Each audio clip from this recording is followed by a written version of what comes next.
call this scribble the plan. Truth is, it's actually a pretty simple bench to build and one that's commonly made from good old construction grade lumber straight from the local big box store. I actually built one of these several years ago at a 2x4s and it's still going strong. The poor thing has spent its entire life outside, and if that one can survive Utah's identity crisis of climate, I'd say that's a pretty solid endorsement. That said, I am building this one from a combination of maple and aromatic cedar. I have to say, the bench has been sitting on my patio for about a week now, and my shop still smells pretty damn good. That's one of the perks of working with aromatic cedar. It does stick around. Most of the lumber that I had on hand was 4/4 stock, but I wanted the bench to end up closer to 8/4 for some extra thickness and strength. That meant the first order of business was laminating a bunch of boards together. It's not the most exciting part of the build, but once the glue dries and everything is milled flat, the rest of the bench goes together surprisingly fast.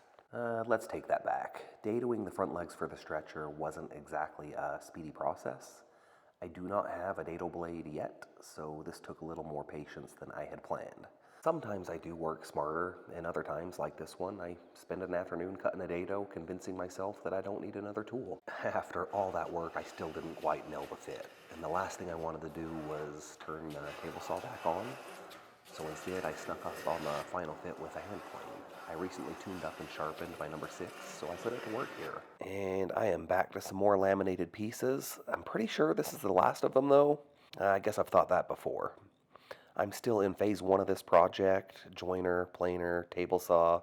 You could call it the holy trinity of convincing rough lumber. It's always wanted to be furniture. One side got cut flush and the other side got a 15-degree angle. I then started putting the bench together. I did remember to chamfer the bottom of the legs before it got a little too heavy and awkward to flip over. I also burned the maple just a little bit. I think this is going to look a little better with the reddish cedar. At least that's the story I'm sticking with before moving on to more glue and screws.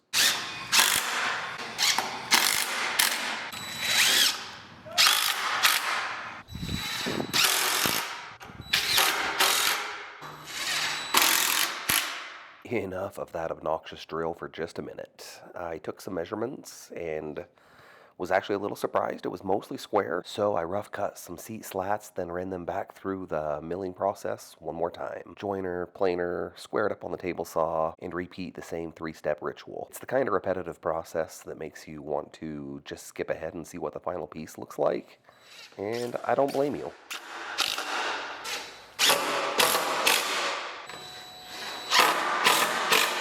Yeah, my math wasn't so good, and I am definitely 2 pieces short. But I got a new workbench. I got a deal on it that was too good to pass up. And since I like to drink, Pepsi of course, Mountain Dew's good too, I cut some janky-looking holes to accommodate my beverage of choice before zipping down these armrests. Outside of applying the finish, putting together this little armrest compartment place was one of the last steps. I used a combination of screws and brad nails to hold it all together, probably overkill, but I'd rather it survive years of use than come apart the first time someone reaches for a cold Pepsi. This was probably the most fun part of this build. I finally got to break out some hand tools and made a little room for some hinges. I can tell already that I'm going to enjoy this workbench. I hope to enjoy the sitting bench too. Let's get some finish on here and I will show you the final product.